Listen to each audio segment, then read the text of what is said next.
নভেম্বরে বিশ্বকাপ বাছাই পর্বের দুটা ম্যাচ খেলবে ব্রাজিল। আগামী 15 নভেম্বর ভেনেজুয়েলার বিপক্ষে ও আগামী 20 নভেম্বর উরুগুয়ের বিপক্ষে লড়বে সেলেসাওরা। তবে বিশ্বকাপ বাছাই পর্বের এই দুই ম্যাচের আগে ব্রাজিল দলে এসেছে পরিবর্তন। ইনজুরির কারণে রদবদল হয়েছে দলে। তবে শুধু দলেই নয়, বরং রদবদল হয়েছে খেলোয়াড়দের জার্সি নাম্বারেও। ব্রাজিল জাতীয় দলে ঐতিহ্যপূর্ণ নাম্বার 10 জার্সি বহন করে থাকেন নেইমার জুনিয়র। তবে দীর্ঘদিন ইনজুরির কারণে জাতীয় দলের বাইরে আছেন এই তারকা।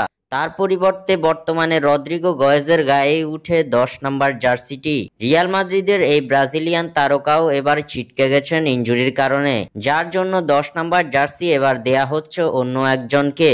নেইমার রদ্রিগোদের নাম্বার 10 জার্সি এবার দেখা যাবে তারকা রাফিনহার গায়ে। সম্প্রতি সময়টায় দুর্দান্ত ছন্দে আছেন এই ব্রাজিলিয়ান। ক্লাব বার্সেলোনাকে সামনে থেকে নেতৃত্ব দেওয়ার পাশাপাশি গোল এবং অ্যাসিস্টের সমান তালে পারফর্ম করে যাচ্ছেন এই ব্রাজিলিয়ান সুপারস্টার। জাতীয় দলের হয়ে দারুণ ছন্দে আছেন রাফিনহা।